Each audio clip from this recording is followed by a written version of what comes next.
So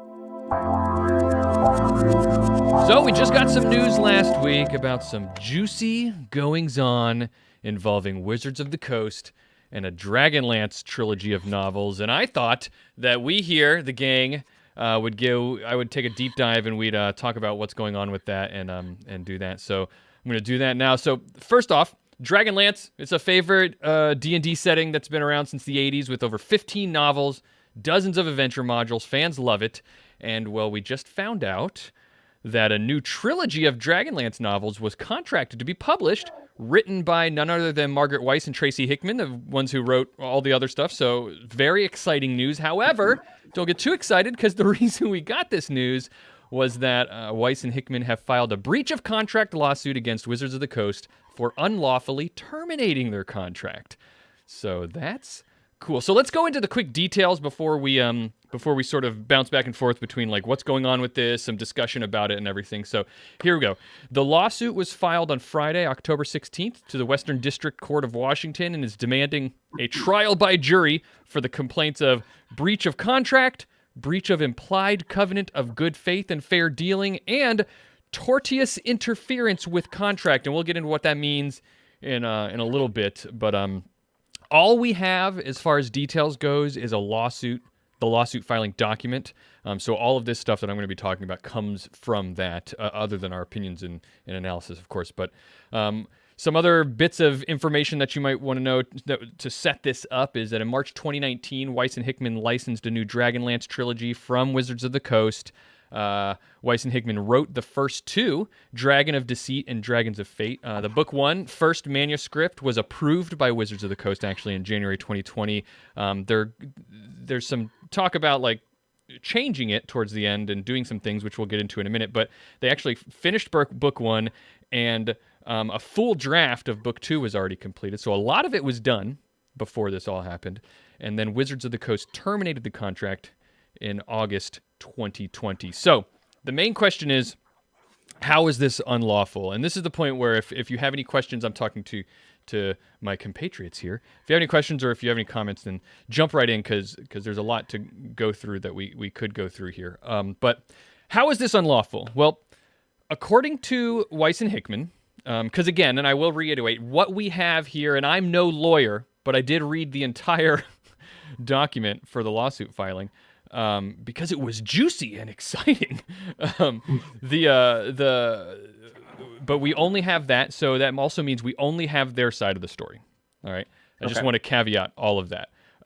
According to Weiss and Hickman, none of the termination provisions on their contract with Wizards of the Coast were triggered at all. So that's their first thing about why this was unlawful. There was no material breach, they called it.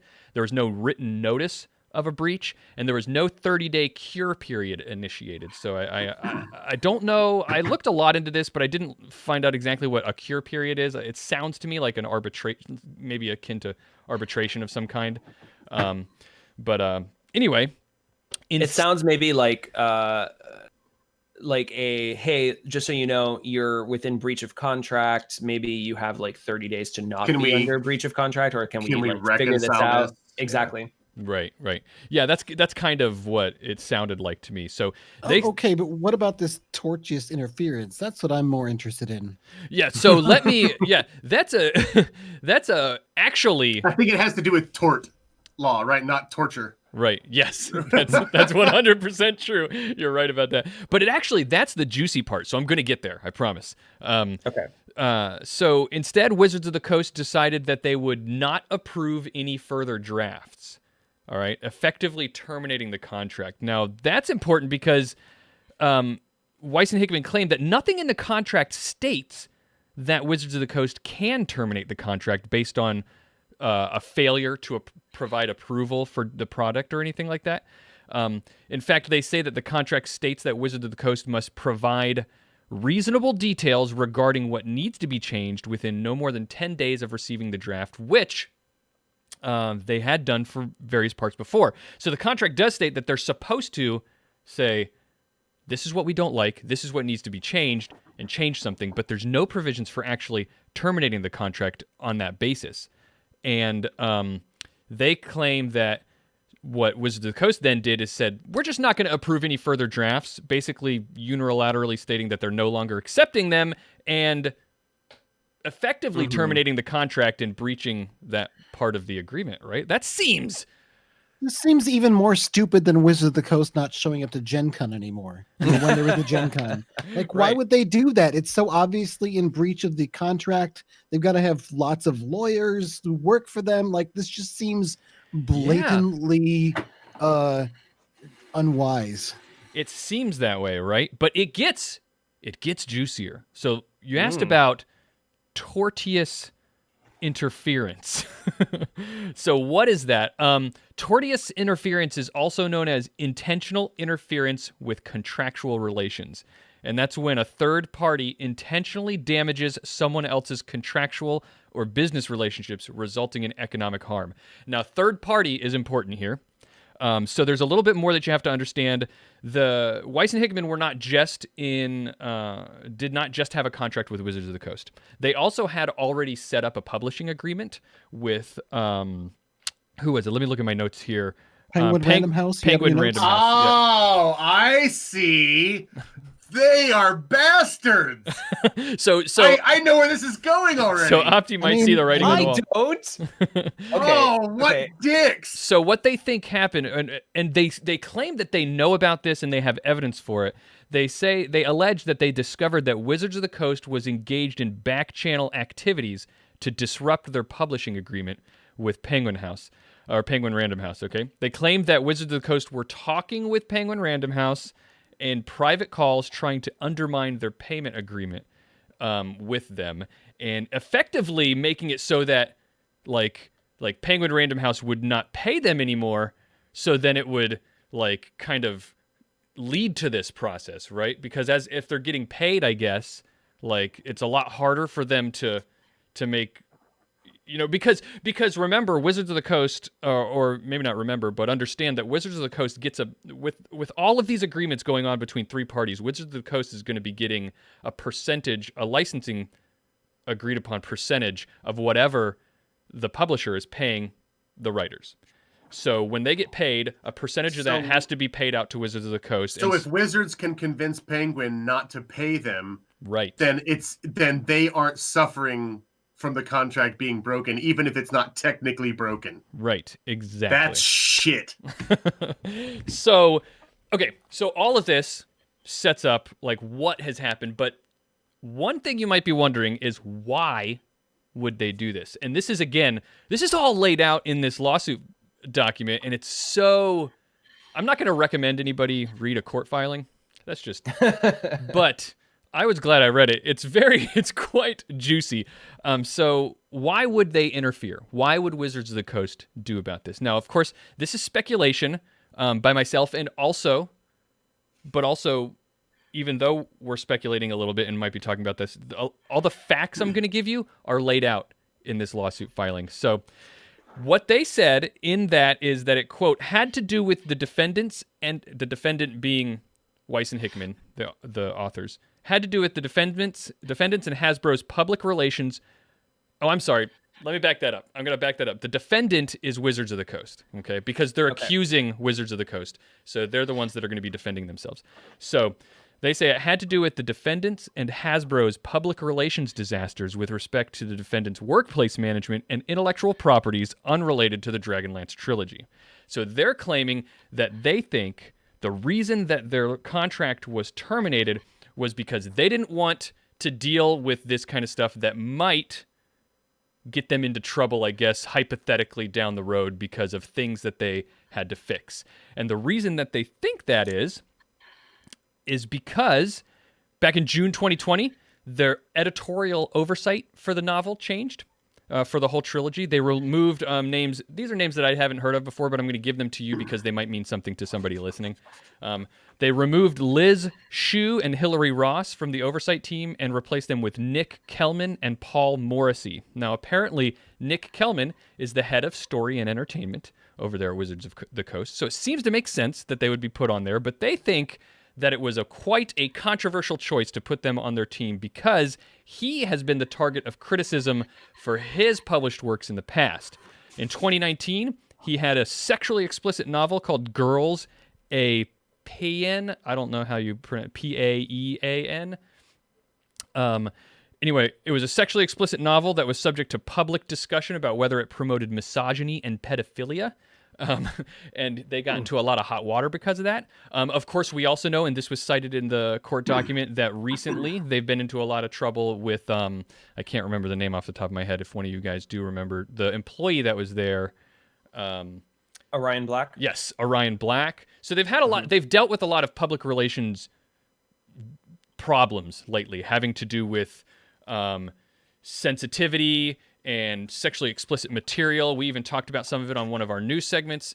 And so they're claiming that once this happened, they started asking them a lot of questions. After this change of oversight, they received comments related to sensitivity issues in their novels, about the use of love potions in their novels. They wanted them to change that.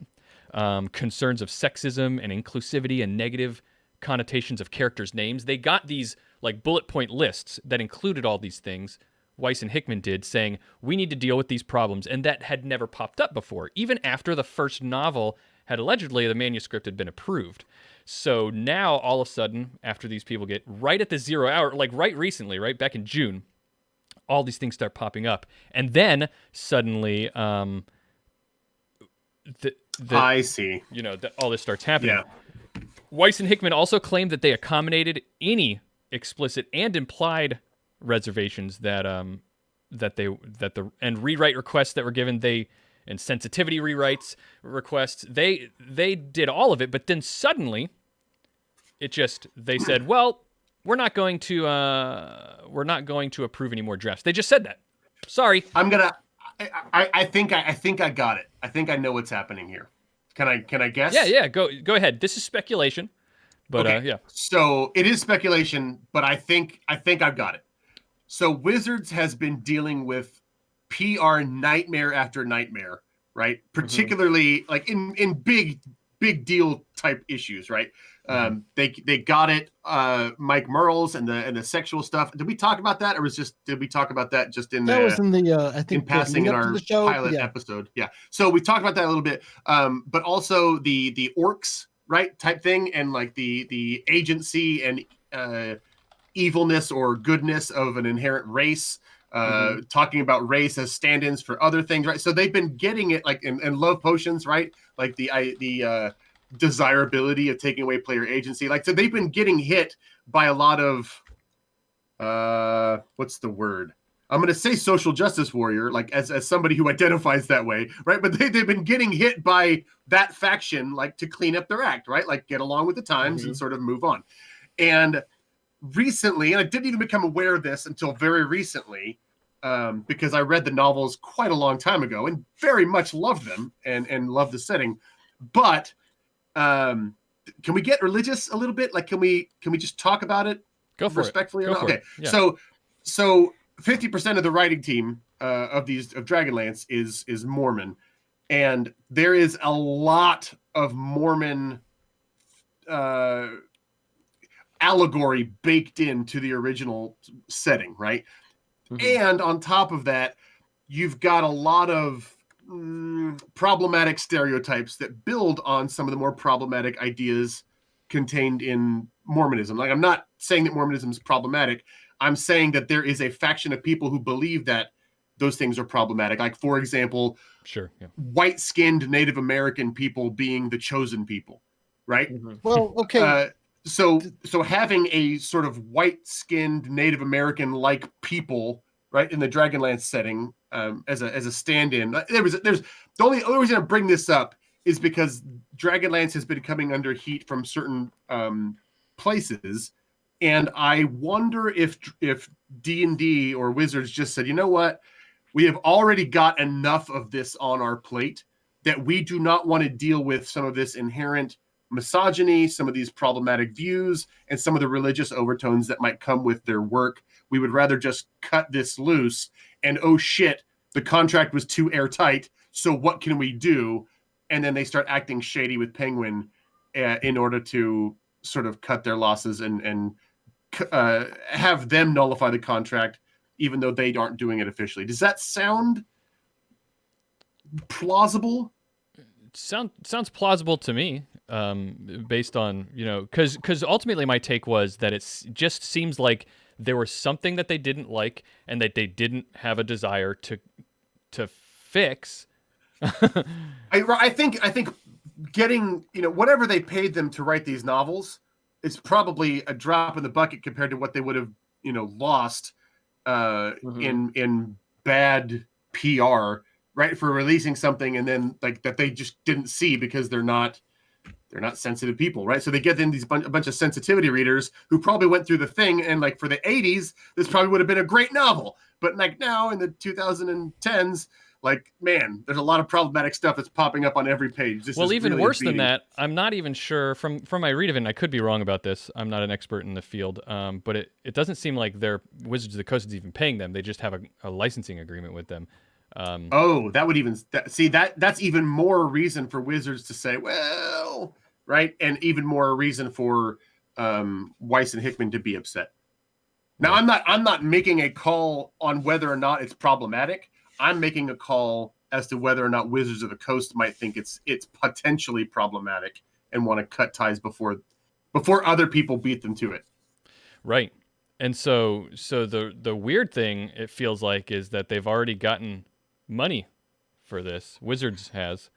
And how so? Well, because they've all along the way they get a licensing percentage from the payments that the publisher sends to Weiss and Hickman.